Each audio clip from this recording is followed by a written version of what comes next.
Sylvie and Bruno by Lewis Carroll. Chapter 20. Light Come, Light Go.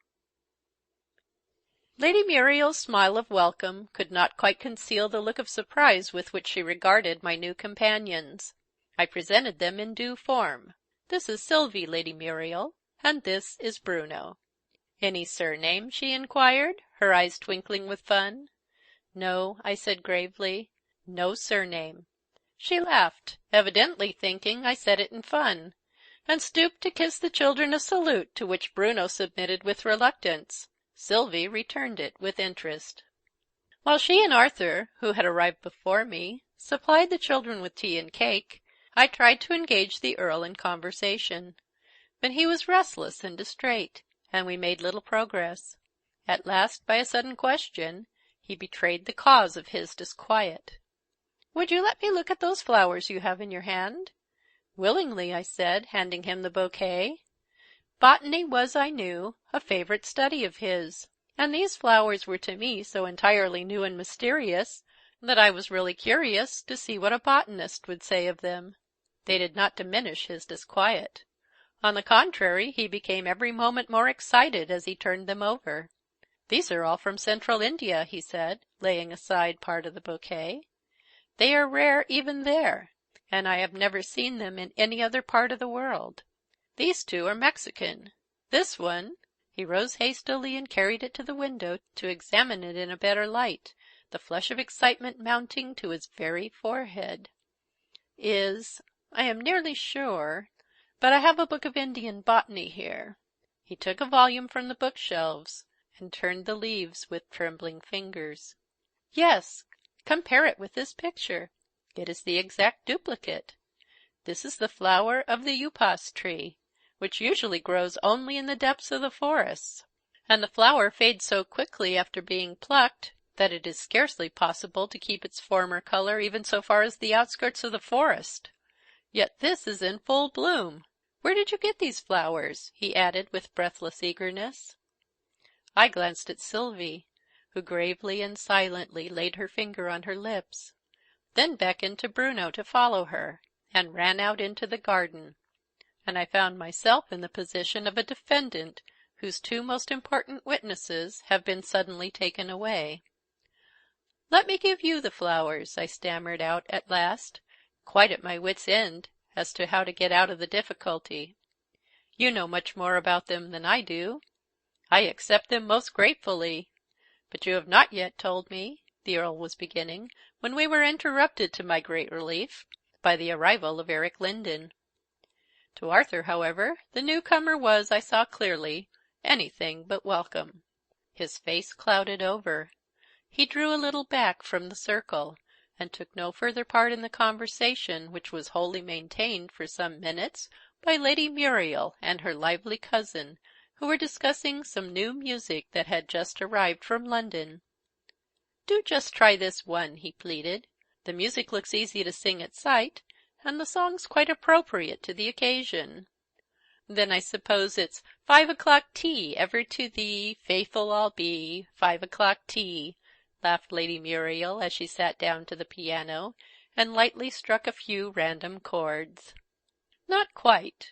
And yet it is a kind of 'ever to thee faithful I'll be.' It's a pair of hapless lovers. He crosses the briny deep, and she is left lamenting." "That is indeed appropriate," she replied mockingly, as he placed the song before her. "And am I to do the lamenting? And who for, if you please?" She played the air once or twice through, first in quick, and finally in slow time, and then gave us the whole song with as much graceful ease as if she had been familiar with it all her life. "He stepped so lightly to the land, all in his manly pride. He kissed her cheek, he pressed her hand, yet still she glanced aside. Too gay he seems, she darkly dreams, too gallant and too gay, to think of me, poor simple me, when he is far away. I bring my love this goodly pearl across the seas," he said, "a gem to deck the dearest girl that ever sailor wed. She clasps it tight, her eyes are bright, her throbbing heart would say, he thought of me, when he was far away. The ship has sailed into the west, her ocean bird is flown, a dull dead pain is in her breast, and she is weak and lone. Yet there's a smile upon her face, a smile that seems to say, "He'll think of me, he'll think of me, when he is far away." Though waters wide between us glide, our lives are warm and near. No distance parts two faithful hearts, two hearts that love so dear. And I will trust my sailor lad, for ever and a day, to think of me, to think of me, when he is far away. The look of displeasure which had begun to come over Arthur's face when the young captain spoke of love so lightly, faded away as the song proceeded, and he listened with evident delight. But his face darkened again when Eric demurely remarked, "Don't you think my soldier lad would have fitted the tune just as well?" "Why, so it would," Lady Muriel gaily retorted. "Soldiers, sailors, tinkers, tailors, what a lot of words would fit in! I think my tinker lad sounds best, don't you?" To spare my friend further pain, I rose to go just as the Earl was beginning to repeat his particularly embarrassing question about the flowers. "You have not yet—" "Yes, I've had some tea, thank you," I hastily interrupted him. "And now we really must be going. Good evening, Lady Muriel." And we made our adieus and escaped, while the Earl was still absorbed in examining the mysterious bouquet. Lady Muriel accompanied us to the door. "You couldn't have given my father a more acceptable present," she said warmly. "He is so passionately fond of botany. I'm afraid I know nothing of the theory of it, but I keep his Hortus Siccus in order. I must get some sheets of blotting paper and dry these new treasures for him before they fade." "That won't be no good at all," said Bruno, who was waiting for us in the garden. "Why won't it?" said I. "You know I had to give the flowers to stop the questions." "Yes, it can't be helped," said Sylvie, "but they will be sorry when they find them gone." "But how will they go?" "Well, I don't know how, but they will go. The nosegay was only a fliz, you know. Bruno made it up." These last words were in a whisper, as she evidently did not wish Arthur to hear.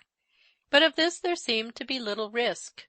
He hardly seemed to notice the children, but paced on, silent and abstracted, and when, at the entrance to the wood, they bid us a hasty farewell and ran off, he seemed to wake out of a daydream. The bouquet vanished as Sylvie had predicted, and when, a day or two afterwards, Arthur and I once more visited the Hall, we found the Earl and his daughter with the old housekeeper out in the garden examining the fastenings of the drawing-room window. "We are holding an inquest," Lady Muriel said, advancing to meet us, "and we admit you, as accessories before the fact, to tell us all you know about those flowers." "The accessories before the fact decline to answer any questions," I gravely replied, "and they reserve their defense." "Well, then, turn Queen's evidence, please. The flowers have disappeared in the night," she went on, turning to Arthur, "and we are quite sure no one in the house has meddled with them. Somebody must have entered by the window." "But the fastenings have not been tampered with," said the Earl. "It must have been while you were dining, my lady," said the housekeeper. "That was it," said the Earl. "The thief must have seen you bring the flowers," turning to me, "and have noticed that you did not take them away. And he must have known their great value. They are simply priceless," he exclaimed in sudden excitement. "And you never told us how you got them," said Lady Muriel. "Some day," I stammered, "I may be free to tell you. Just now, would you excuse me?" The Earl looked disappointed, but kindly said, "Very well, we will ask no questions." "But we consider you a very bad Queen's evidence," Lady Muriel added playfully, as we entered the arbour. "We pronounce you to be an accomplice, and we sentence you to solitary confinement and to be fed on bread and butter. Do you take sugar?" "It is disquieting, certainly," she resumed, when all creature comforts had been duly supplied, "to find that the house has been entered by a thief in this out-of-the-way place. If only the flowers had been edibles, one might have suspected a thief of quite another shape." You mean that universal explanation for all mysterious disappearances? The cat did it?" said Arthur. "Yes," she replied. "What a convenient thing it would be if all thieves had the same shape! It's so confusing to have some of them quadrupeds and others bipeds." "It has occurred to me," said Arthur, "as a curious problem in teleology. The science of final causes," he added in answer to an inquiring look from Lady Muriel. "And a final cause is—" "Well, suppose we say, the last of a series of connected events, each of the series being the cause of the next, for whose sake the first event takes place." "But the last event is practically an effect of the first, isn't it? And yet you call it a cause of it." Arthur pondered a moment. "The words are rather confusing, I grant you," he said. "Will this do? The last event is an effect of the first, but the necessity for that event is a cause of the necessity for the first." "That seems clear enough," said Lady Muriel. "Now let us have the problem." "It's merely this. What object can we imagine in the arrangement by which each different size, roughly speaking, of living creatures has its special shape? For instance, the human race has one kind of shape, bipeds. Another set, ranging from the lion to the mouse, are quadrupeds. Go down a step or two further, and you come to insects with 6 legs, hexapods. A beautiful name, is it not? But beauty, in our sense of the word, seems to diminish as we go down. The creatures become more, I won't say ugly of any of God's creatures, more uncouth. And when we take the microscope and go a few steps lower still, we come upon animalculae, terribly uncouth, and with a terrible number of legs." "The other alternative," said the Earl, "would be a diminuendo series of repetitions of the same type. Never mind the monotony of it. Let's see how it would work in other ways. Begin with the race of men and the creatures they require. Let us say horses, cattle, sheep, and dogs. We don't exactly require frogs and spiders, do we, Muriel?" Lady Muriel shuddered perceptibly. It was evidently a painful subject. "We can dispense with them," she said gravely. "Well, then, we'll have a second race of men, half a yard high." "Who would have one source of exquisite enjoyment not possessed by ordinary men," Arthur interrupted. "What source?" said the Earl. "Why, the grandeur of scenery. Surely the grandeur of a mountain, to me, depends on its size relative to me. Double the height of the mountain, and of course it's twice as grand. Halve my height, and you produce the same effect." "Happy, happy, happy small," Lady Muriel murmured rapturously. "None but the short, none but the short, none but the short enjoy the tall." "But let me go on," said the Earl. "We'll have a third race of men, 5 inches high, and a fourth race an inch high." "They couldn't eat common beef and mutton, I'm sure," Lady Muriel interrupted. "True, my child, I was forgetting. Each set must have its own cattle and sheep."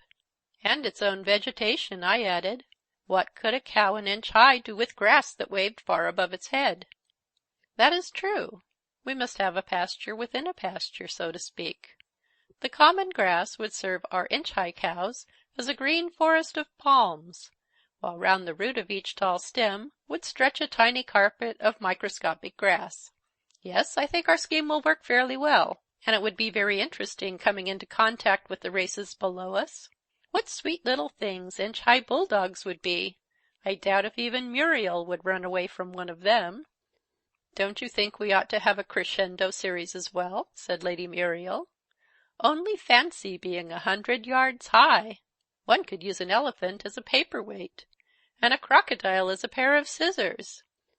"And would you have races of different sizes communicate with one another?" I inquired. "Would they make war on one another, for instance, or enter into treaties?" "War we must exclude, I think. When you could crush a whole nation with one blow of your fist, you couldn't conduct war on equal terms. But anything involving a collision of minds only would be possible in our ideal world. for of course we must allow mental powers to all, irrespective of size. Perhaps the fairest rule would be that the smaller the race, the greater should be its intellectual development." "Do you mean to say," said Lady Muriel, "that these mannikins of an inch high are to argue with me?" "Surely, surely," said the Earl. "An argument doesn't depend for its logical force on the size of the creature that utters it." She tossed her head indignantly. "I would not argue with any man less than 6 inches high," she cried. "I'd make him work." "What at?" said Arthur, listening to all this nonsense with an amused smile. "Embroidery," she readily replied. "What lovely embroidery they would do!" "Yet even if they did it wrong," I said, "you couldn't argue the question. I don't know why, but I agree that it couldn't be done." "The reason is," said Lady Muriel, "one couldn't sacrifice one's dignity so far." "Of course one couldn't," echoed Arthur, "any more than one could argue with a potato. It would be altogether—excuse the ancient pun—infra-dig." "I doubt it," said I. "Even a pun doesn't quite convince me." "Well, if that is not the reason," said Lady Muriel, "what reason would you give?"